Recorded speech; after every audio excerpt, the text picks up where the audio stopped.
सीधा उत्तर प्रदेश विधान परिषद का रुख करेंगे। मुख्यमंत्री योगी आदित्यनाथ को सुनते हैं। प्रदेश के अंदर अब देखने को मिल रहा है, अब उत्तर प्रदेश के अंदर डिफेंस, मैन्युफैक्चरिंग और स्पोर्ट्स जैसे क्षेत्रों में भी आज उत्तर प्रदेश में तेजी के साथ निवेश बढ़ा है। आज उत्तर प्रदेश, इसीलिए हम कहते हैं trust, transformation and timely delivery के एक रोल मॉडल के रूप में अपनी एक नई पहचान बनाने में उत्तर प्रदेश सफल हुआ है। महोदय, उत्तर प्रदेश के अंदर मेडिकल इंफ्रास्ट्रक्चर में पिछले 8 साढ़े 8 वर्ष के अंदर हमें बड़ी भारी सफलता प्राप्त हुई है। मैंने जो प्रारंभ में कहा था, उत्तर प्रदेश की 17 के पहले की स्थिति क्या थी? 1 district 1 product, one district 1 mafia बन चुकी थी। आज मुझे अच्छा लगता है देखते हुए, आज 1 district 1 medical college, 1 district 1 product आज यूपी की पहचान करेगी। रायबरेली और गोरखपुर में एम्स संचालित हो चुके हैं। आज हर जनपद में आईसीयू है। 17 के पहले 40 से ज्यादा जनपद ऐसे थे जहां कोई आईसीयू नहीं था। डिजिटल एक्सरे है, ब्लड बैंक है, डायलिसिस की सुविधा है, ऑक्सीजन प्लांट है, वेंटिलेटर हैं, ये सभी आज उपलब्ध हो रहे हैं। 108, 102 की एम्बुलेंस सेवा के रिस्पांस टाइम को ठीक करने का प्रयास हुआ है। टेलीमेडिसिन के माध्यम से दूर दराज के गांवों में भी स्वास्थ्य की सेवाओं को आगे बढ़ाने का काम हो रहा है। आज हम artificial intelligence, genomics, telemedicine, medtech, health take और क्लिनिकल रिसर्च को बढ़ावा देने के लिए ये future oriented, innovation based and technology operated स्वास्थ्य के इकोसिस्टम को तेजी के साथ आगे बढ़ाने में उत्तर प्रदेश आगे बढ़ा है। आज डबल इंजन सरकार का यह कार्य हर एक स्तर पर देखने को मिल रहा है और हमें कहते हैं कि आप कितनी भी बड़ी घोषणा करें, रिजल्ट क्या है? और रिजल्ट उसका यही है कि 2017 के पहले इंसेफ्लाइटिस से मासूम बच्चों की मौत होती थी। हर वर्ष 1200 से 1500 बच्चे मरते थे। आज इंसेफ्लाइटिस को डबल इंजन सरकार ने हमेशा के लिए समाप्त कर दिया। यानी हमने केवल माफिया को ही समाप्त नहीं किया है, उत्तर प्रदेश ने माफिया के साथ साथ इंसेफ्लाइटिस जैसी बीमारियों के कारक उन मच्छरों को भी और उसकी बीमारी को भी हमेशा के लिए समाप्त कर दिया है। यह उत्तर प्रदेश की एक नई पहचान बनी है। फार्मास्यूटिकल के क्षेत्र में भी उत्तर प्रदेश एक नई स्थिति को प्राप्त किया है। आज उत्तर प्रदेश के अंदर हमारे पास इस सेक्टर की अपनी एक पॉलिसी है। हम लोग ललितपुर में एक फार्मा पार्क का निर्माण कर रहे हैं। गौतम बुद्ध नगर जनपद में मेडिकल डिवाइस पार्क की स्थापना का कार्य युद्ध स्तर पर आगे बढ़ रहा है। और उत्तर प्रदेश इस सेक्टर में अभी हाल ही में आपने देखा होगा कि देश का एक बड़ा हम लोगों ने फार्मा कॉन्क्लेव यहाँ लखनऊ में आयोजित किया था और उसमें जो लोगों के मन में एक यूपी के बारे में जो चेंज देखने को मिला, मैं देख रहा था। मेरठ के एक सज्जन जिन्होंने फार्मा के एक बड़े उद्यमी हैं देश के, मेरठ के ही रहने वाले थे, उन्होंने कहा साहब मैं 2006 में रोते हुए यूपी छोड़ करके भागा था, क्योंकि किसी को भी जाना, अपनी धरती को छोड़ना अच्छा नहीं लगता। और मुझे कभी अगर किसी कार्यक्रम में आना होता था, क्योंकि उनके परिवार के एक लड़के का अपहरण हो गया था, उन्होंने यूपी रातों रात छोड़ा था। और मुझे बताओ, वहां कॉन्क्लेव में उन्होंने कहा कि जब मैं अब यूपी में इससे पहले जब मैं 17 के पहले आता था किसी शादी ब्याह में, तो चोरी छिपे आते थे, तुरंत कार्यक्रम अटेंड किया, फिर भाग जाते थे। और आज मैं कह सकता हूं, मैं दिन में रात्रि में कभी भी आता हूं, मुझे मेरठ आकर के गौरव की अनुभूति होती है। और फिर उनके आंखों में आंसू थे। उन्होंने कहा कि साहब हर सांझ के बाद एक सवेरा होता है। आज यूपी ने इस सवेरा ला करके इस सरकार ने दिखाया है। अब मैं भी यूपी के अंदर निवेश करना चाहता हूं। हर बड़ा फार्मा सेक्टर का उद्यमी यूपी के अंदर निवेश करने को इच्छुक है। इसीलिए 1472 एकड़ में हम लोग एकीकृत फार्मा पार्क ललितपुर में बना रहे हैं और इसके साथ ही हम लोगों ने 350 एकड़ में हम लोगों ने ग्रेटर नोएडा में यहाँ पे मेडिकल डिवाइस पार्क एम अथॉरिटी में हम लोग उसका निर्माण का कार्य तेजी के साथ आगे बढ़ा चुके हैं। प्रदेश के अंदर हर एक सेक्टर में हम लोगों ने कार्य किया है, खासतौर पर चाहे वह भूबंधु जातियां हों, जनजातीय समाज हों जिनकी कोई बाइस नहीं थी, बनटांगियां हो, मुसहर है, थारू है, कोल है, बुक्सा है, ये जितनी भी जातियां थी, जनजातीय समुदाय हों, कोल हैं, इन सबको जमीन के पट्टे देने के साथ ही इनको आवास उपलब्ध करवाने की कार्रवाई, अन्य बुनियादी सुविधाएं उपलब्ध करवाने की कार्रवाई, ये सभी आज प्रदेश के अंदर तेजी के साथ आगे बढ़े हैं। पीएम आवास योजना में जो आच्छादित थे उन्हें पीएम आवास शेष सीएम आवास योजना भी ग्रामीण विकास विभाग के माध्यम से संचालित होकर के उन सभी के जीवन में परिवर्तन करने का एक कारक बन रहा है। पिछले 9 वर्षों में सुरक्षा से समृद्धि और एम्पावरमेंट से एक्सीलेंस तक यानी आत्मनिर्भर, उद्यमी और नेतृत्वकारी नारी शक्ति की यात्रा को हम लोगों ने देखा है। आज महिला सुरक्षा के साथ साथ शिक्षा, कौशल और स्वरोजगार, स्वास्थ्य और नेतृत्व के हर स्तर पर महिलाओं की सशक्त भागीदारी यह आज प्रदेश के अंदर देखने को मिल रही है। हम लोगों ने 9 लाख सरकारी नौकरी यूपी के नौजवानों को दी है और मुझे बताते हुए प्रसन्नता है कि इनमें 1,75,000 से अधिक केवल बेटियों को दिया है, उत्तर प्रदेश की बेटियों को। आज बीसी सखी हो, ड्रोन दीदी हो, सेल्फ हेल्प ग्रुप और लखपति दीदी का एक मजबूत इकोसिस्टम यूपी के पास है। मिशन शक्ति के 5 चरण संपन्न हुए हैं। महिला सुरक्षा, सम्मान और स्वावलंबन के साथ अब महिला श्रम बल में इसका परिणाम क्या है? 13% 2017 के पहले जो महिला श्रम बल या 13% था, अब ये बढ़कर के 36% तक पहुंचा है और ये मजबूती के साथ आगे बढ़ा है। और इसका बड़ा प्रमाण और क्या नहीं, क्या हो सकता है कि पहले जो एक कहावत थी ना कि देख सफाई बिटिया घबराई, अब वह नहीं है। अब तो प्रदेश के अंदर हम देख सकते हैं कि नाइट शिफ्ट में भी महिलाएं प्रदेश के अंदर ऑफिसेज में और उद्योगों में काम कर रही हैं। अभी आदरणीय प्रधानमंत्री जी ने सी मार्ट की घोषणा यूनियन बजट में करवाई है। ये गांव की उन महिला स्वयंसेवी समूह के लिए जो स्थानीय स्तर पर कोई प्रोडक्ट बनाती है उनके लिए एक प्लेटफॉर्म का काम करेगा। उत्तर प्रदेश इस योजना के साथ जुड़ने का इच्छुक है। आज उज्ज्वला योजना, बेटी बचाओ बेटी पढ़ाओ अभियान, मातृवंदना योजना, मुख्यमंत्री कन्या सुमंगला योजना, मुख्यमंत्री सामूहिक विवाह की योजना, ये सभी उनके जीवन को उज्जवल बनाने में सहयोग कर रही हैं। तो 1,06,00,000 से अधिक निराश्रित महिलाएं, वृद्धजन और दिव्यांग जनों को 12,000 रुपये सालाना पेंशन की सुविधा भी हम प्रदेश के अंदर उपलब्ध करवा रहे हैं। और हम लोगों ने इस बार के बजट में बहुत व्यवस्था की है कि इन सभी के पेंशन की इस राशि को बढ़ाने का काम सरकार करेगी। इनके लिए करेंगे, आंगनबाड़ी, आशा वर्कर, इन सभी के भी मानदेय को बढ़ाएंगे। शिक्षा मित्र, अनुदेशक, इन सब के लिए भी सरकार कार्य कर रही है। और ये सरकार पहली सरकार है इसने शिक्षा मित्रों के लिए, शिक्षकों के लिए, किसी भी कोई भी शिक्षक हो, उच्च शिक्षा के हो, माध्यमिक के हो, बेसिक के हो, वे शिक्षा मित्र हो, अनुदेशक हो, इन सबको शिक्षणोत्तर कर्मचारियों, इनको हम लोगों ने 5 लाख रुपए तक की कैशलेस स्वास्थ्य की सुविधा उपलब्ध करवाई। ये सभी को उपलब्ध करवा चुके हैं। 1 अप्रैल से लागू भी हो जाएगा।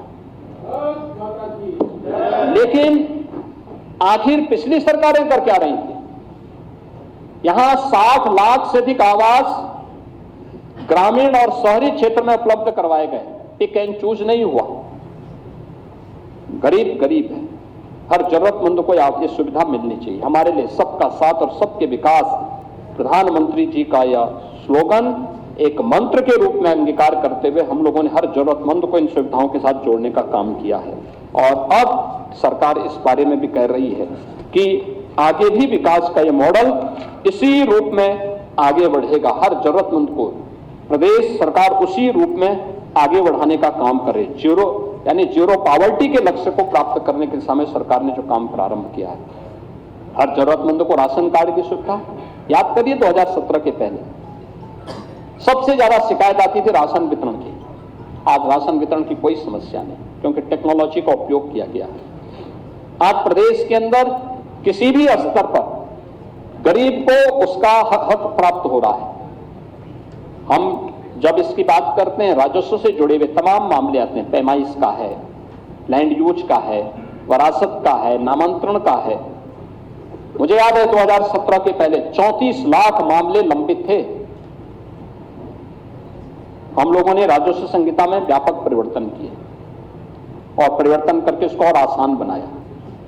और मुझे बताते हुए प्रसन्नता है कि महोदय पिछले 8.5 वर्ष के अंदर प्रदेश के अंदर राजस्व से संबंधित पैमाइश से, नामांतरण से, वरासत से जुड़े हुए जितने भी मामले थे, इन सब में 10 लाख नए मामले आए।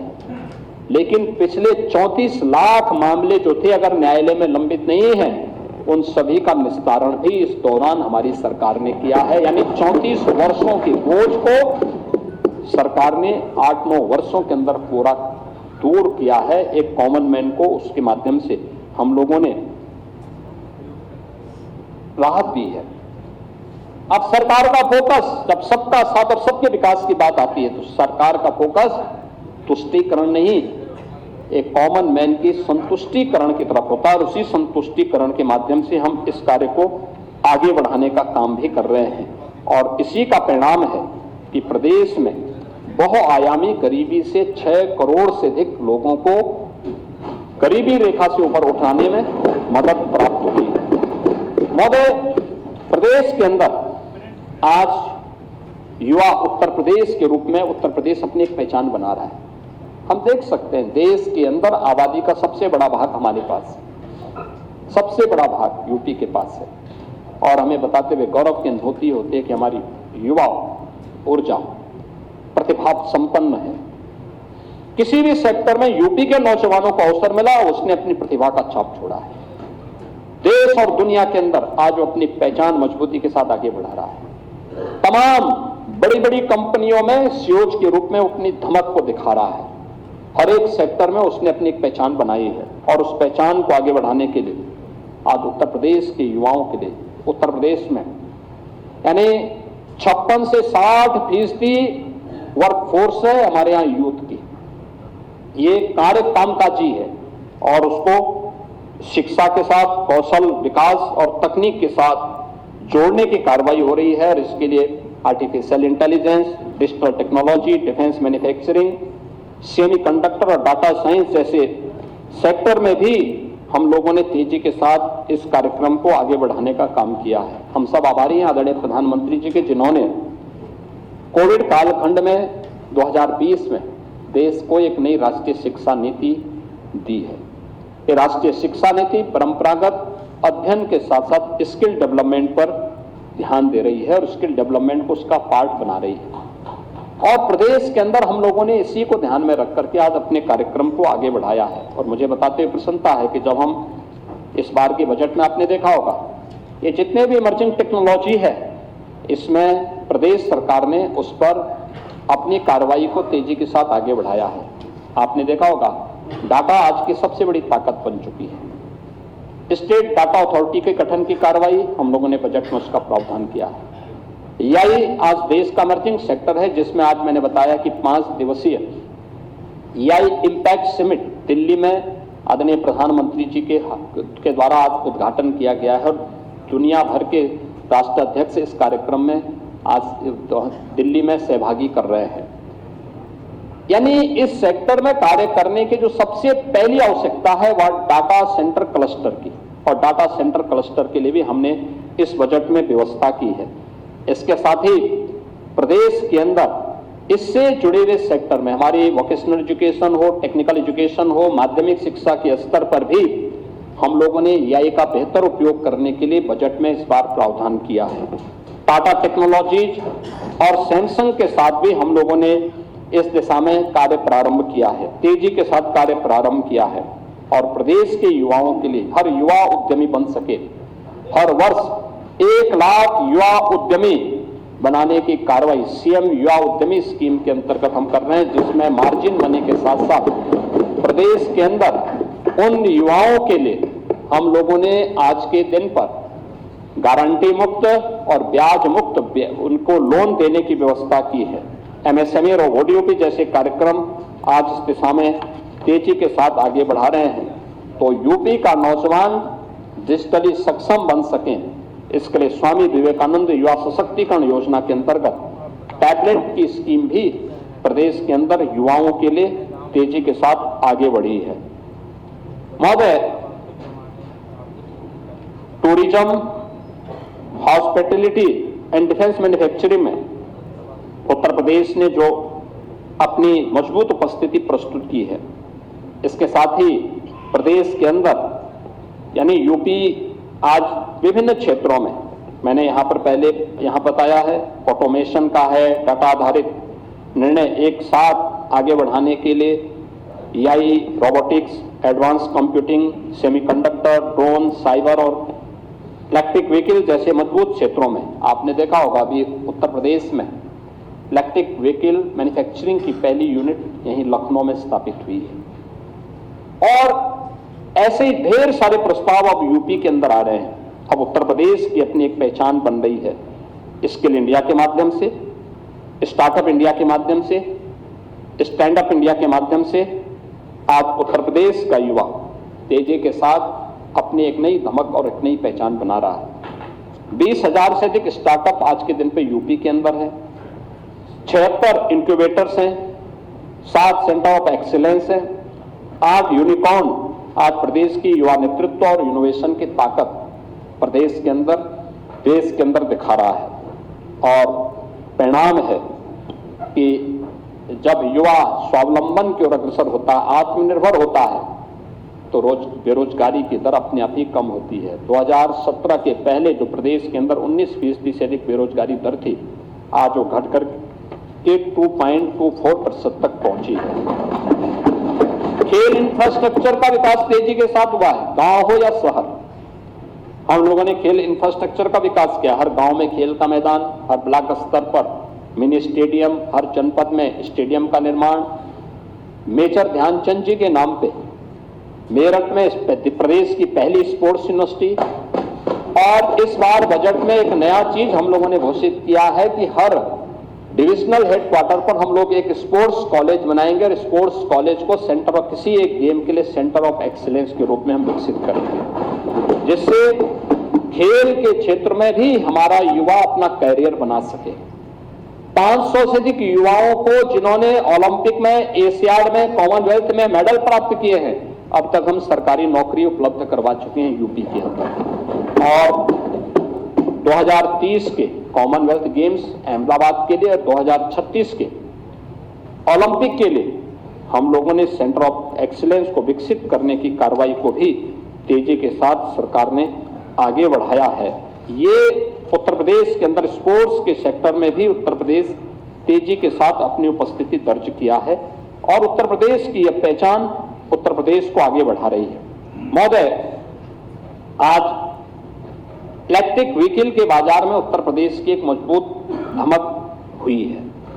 यानी अगर हम आज के दिन पे देखेंगे तो कुल जितना भी इलेक्ट्रिक व्हीकल देश के अंदर खरीदे जा रहे हैं, उनमें से 19% से अधिक हिस्सा यूपी का है। तिपहिया वाहनों में 40% से अधिक भागीदारी यूपी की है।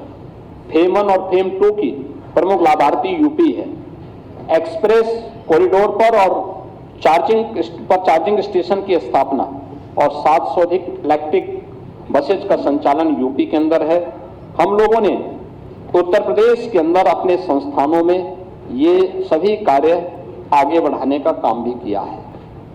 महोदय, मुझे जब यहाँ पे समाजवादी पार्टी विकास की बात करती है और इस सरकार की विकास की योजनाओं पर या बजट पे टिप्पणी करती है, हमें हंसी आती है। विकास की बात वे लोग कर रहे हैं और विकास के नाम पर आईना दिखाने का काम वे लोग कर रहे हैं, जिन्होंने एक बार नहीं 4-4 बार अवसर मिलने के बाद भी प्रदेश के अंदर विकास की किसी ठोस योजना को लेकर के वे आगे नहीं बढ़ पाए। मैंने पहले भी कहा, इनका विकास का मॉडल क्या था? परिवारवादी था, तुष्टीकरण का था, दंगाइयों को पलवित और पोषित करने का था। यही तो प्रदेश के अंदर होता था। और जहां पर इन्होंने प्रयास भी किया, किस प्रकार की स्थिति है, 3 उदाहरण मात्र, उसके बहुत अच्छे ढंग से अब कोई भी समझ सकता है। पहला है JPNIC, यानी देश के अंदर दोषी स्वाधीनता आंदोलन के रूप में इमरजेंसी के खिलाफ शंखनाद करने वाले जयप्रकाश जी उत्तर प्रदेश की धरा पर जन्मे थे। और ये हमारी सरकार को इस बात पर गौरव की अनुभूति होती है कि JP की अंतिम इच्छा का सम्मान हमारी सरकार ने किया है। उनकी जन्मभूमि पर हॉस्पिटल निर्माण के साथ साथ बेहतर कनेक्टिविटी के लिए जो उनकी इच्छा थी, JP के नाम पर राजनीति करने वाले नहीं कर पाए, लेकिन हमारी सरकार ने किया है। और मुझे इस बात का गौरव की अनुभूति होती है कि मुझे 2-2 बार उस जन्मभूमि में जाने का अवसर प्राप्त हुआ। लेकिन JP के नाम पे JPNIC कुल DPR बनती है 200 करोड़ की, यानी विस्तृत परियोजना रिपोर्ट बनती है 200 करोड़ की। 800 करोड़ खर्च हो गए और तब भी अधूरा। ये इनका डेवलपमेंट का मॉडल है। गोमती रिवर फ्रंट कुल 300 करोड़ रुपए की परियोजना, खर्च हो गए 1400 करोड़ और तब भी अधूरा।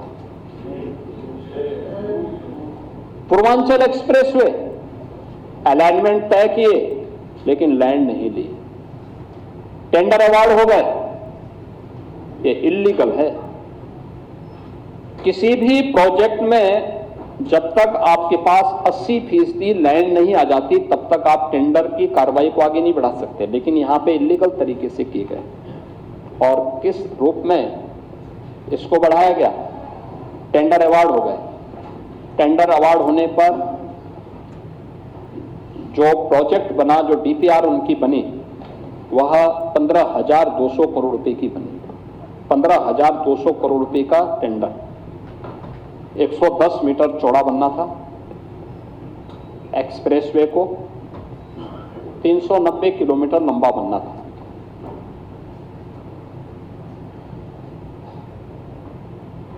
जब उत्तर प्रदेश के अंदर NDA की BJP नेतृत्व की सरकार बनी, मैंने मई में इसका रिव्यू किया कि क्या प्रोग्रेस है। मार्च में हम लोग सरकार बनाए थे, मई के अंदर मैंने पूछा, मैंने कहा भी प्रोग्रेस क्या है? बताया गया सब 0। मैंने कहा क्यों? क्योंकि हमारा मानना था कि कोई भी प्रोजेक्ट किसी भी सरकार ने प्रारंभ किया हो बंद नहीं होना चाहिए, बशर्ते उसमें कोई भ्रष्टाचार न हो।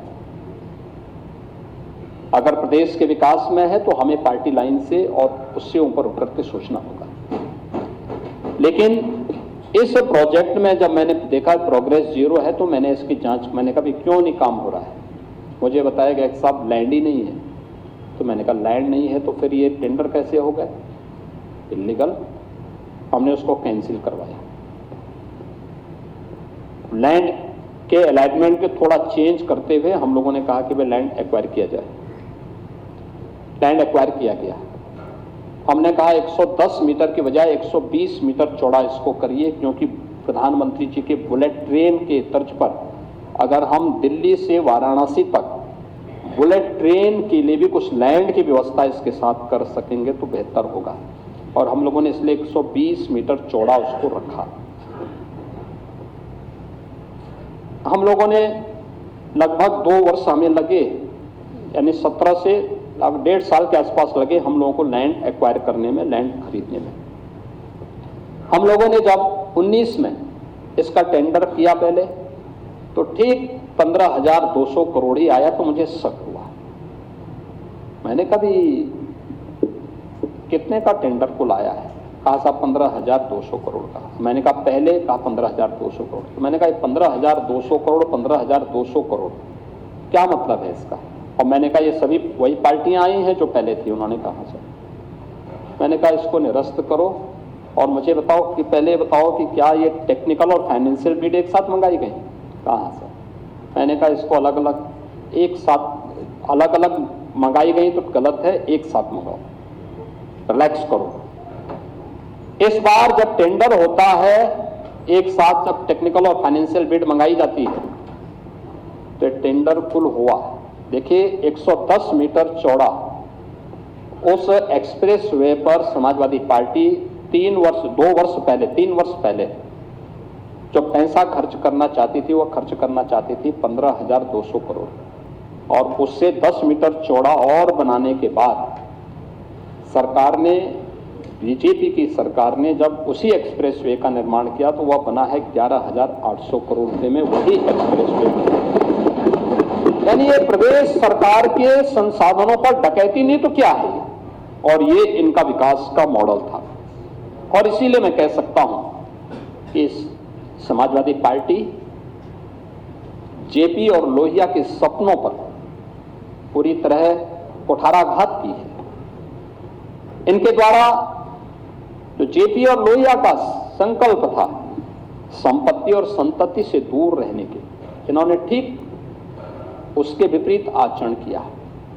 आज वास्तव में समाजवादी पार्टी का पीडीए का मॉडल क्या है? एक पीडीए, पारिवारिक डेवलपमेंट अथॉरिटी बन गया है। यानी एक परिवार के विकास की एक अथॉरिटी है ये। कोई उसका चेयरमैन है, कोई उसका सीईओ है, कोई वाइस चेयरमैन है, कोई कुछ और बन गया है, लेकिन लक्ष्य सबका एक ही है, सबका लक्ष्य यही है। नाम कुछ भी कहें लेकिन काम वही है, और प्रदेश को उसी अराजकता की ओर ले जाना, उसी गुंडागर्दी की तरफ ले जाना। इन्होंने वही सब काम उत्तर प्रदेश के अंदर किया है। और मुझे लगता है कि आज समाजवादी पार्टी जिस तेजी के साथ प्रदेश के अंदर इन लोगों ने उस कालखंड में, अपनी सरकार के कालखंड में अव्यवस्था, अराजकता फैलाई, इसने यूपी के नौजवानों के सामने पहचान का संकट खड़ा किया। यूपी की बहन और बेटियों के सामने सुरक्षा का संकट खड़ा किया। अन्नदाता किसान को आत्महत्या करने के लिए मजबूर किया। व्यापारी और उद्यमियों को प्रदेश छोड़ने के लिए मजबूर किया। जो मैं फार्मा सेक्टर से जुड़े हुए एक बड़े उद्यमी